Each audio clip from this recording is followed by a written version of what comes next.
With Mr. O'Brien Fair. This year, council approved a 4.4% property tax increase. Do we not get a chance to respond to each other?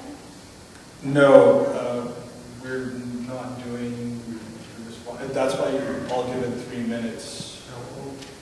Why not? Why not give them a chance to respond? I want to hear some of their responses to each other. If it takes too much time. That's right. Okay, so in the interest of time, because we do have a lot of questions, so that's why we're leaving the floor open.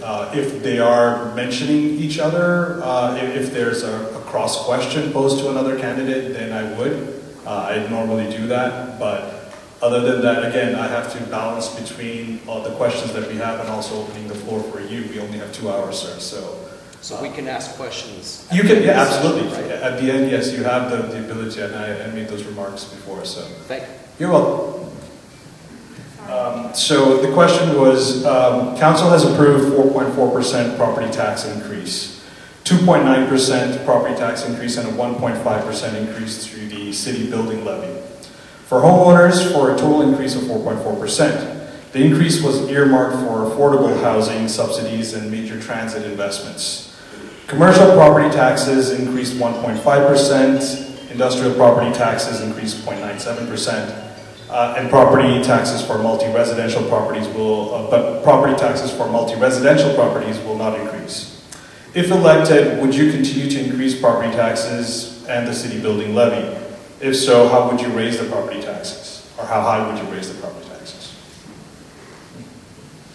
All right, so let me start off by saying I get it. Nobody likes paying taxes. Taxes aren't the most pleasant part of life, but they are what allows our city to deliver services and critical infrastructure that we need to make the city work. I talked in my opening about my concerns about affordability across the city, and focusing on housing in particular. We'll get more into that, but increasing taxes are part of that problem. And unlike provincial and federal governments that automatically have their tax revenues increase with inflation because they're taxing income, the city doesn't have that luxury.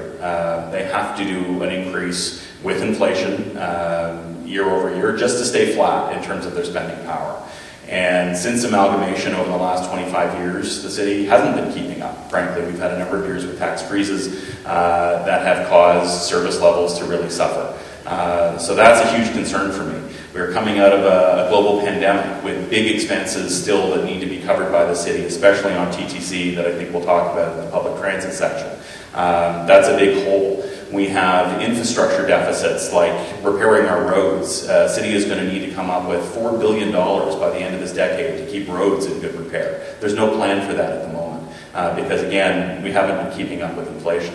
And yet inflation now is so high that to have an inflationary increase to property taxes is going to be hugely debilitating to many families. So I think we are going to have to do a few things. We are going to have to see inflation as a ceiling rather than a floor in terms of property tax increases to recognize the burden that an inflationary increase would be. And we are going to have to be increasingly creative to look for other revenue streams, ways that we can bring more money into the city through user fees, through fines, through penalties, through things like a vacant homes tax that's being introduced into the city next year, through increasing taxes on billboards that exist in the city. The city gets a small share of revenue for that. For looking at ways that we can collect levies or fees from drivers coming into the city, from the 905 especially. Road tolls have been suggested in the past, replacing the vehicle registration charges. These are the types of things that we need to be looking at outside of the property tax increases, because particularly in neighborhoods like Willowdale that have seen their property taxes go up, not only because of council increases, but because of just the value of our properties, we're getting hit very hard. So I think creativity here is going to be critical in addressing some of the big financial gaps that need to be filled over the next few years. Thank you. Same question to Ms. Cheng. Death and taxes, the subject that no one likes to talk about. So for me, I'm looking at the recession that is supposed to start happening And I know that my family is stressed out about what that could mean. So talking about raising taxes is something that I think is very difficult to do when we're headed into economic uncertainty. Now, given the shortfalls that are happening, we do need to make sure that there is income coming in. And so I also know we are implementing a 1% vacant house tax. Now in Vancouver, they have a 3% vacant house tax, which I would be very much in favor of, because I walk around Willowdale all summer and walk by so many empty houses. And no one likes to live in a ghost town, and we have a housing crisis. So if we're going to take a house tax, let's make it count. A vacant house tax, that is. And also, in addition, we have to make sure that our city is properly spending money. Recently, there was an audit on the hotel shelters downtown, and we overspent by $15 million. That's a lot of money. So how can we make sure that when we are spending money, that it's spent wisely, as opposed to just focusing on trying to get more taxpayers' money?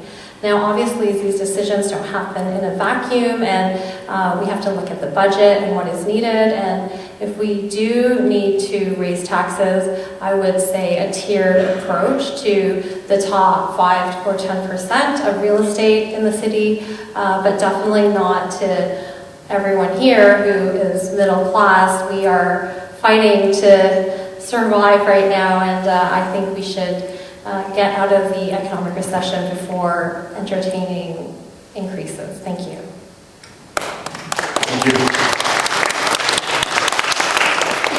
Thank you. Like Marcus and Lily has said, nobody wants to pay tax. I get it. Listen, I'm the only business who had a business. I was lucky enough to own over 10 pharmacies where we had a revenue of over $15 million. I get it. There are always a wish list, but there are always ways of making things happen without having the wish item spent. So I will fight to have no property tax increases by looking at every single line on expenses on the balance sheet. I'll make sure that we don't waste money on things like, do we really need cats on a leash? I heard there's a bylaw on cats on a leash. Do we need bylaws on that? I have no idea. However, there are ways of looking at things in a business perspective and saying, oh, this is a wish. We don't really need it. Then as taxpayers, as property taxpayers, we should not put up with the money for it.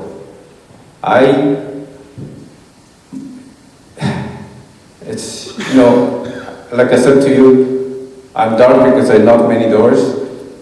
Something comes up on my mind where I knocked the senior near Steeles and Bayview. She came up to me and I said to her, I'm running for your city councillor. I hope I have your trust. And she almost had tears in her eyes and said, she was average, I think she was at 75. She says, I've been living here for over 45 years. She's having a hard time paying the property taxes. She was almost crying on my shoulder. Can you help me? That's the reality.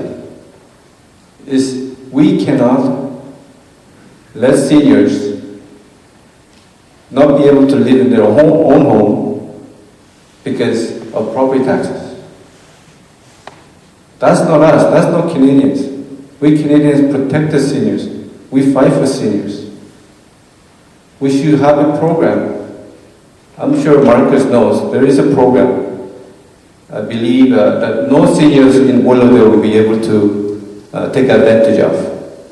It's a break on property taxes, where you have to be, I believe your income is about $40,000 combined income, and the property value has to be less than $900,000.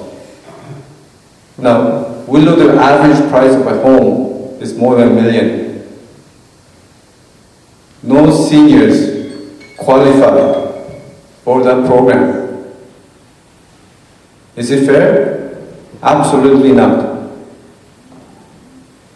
If elected, I'll fight every single day to save money to the city so that we have no increase on property taxes. Thank you, Mr. Lee.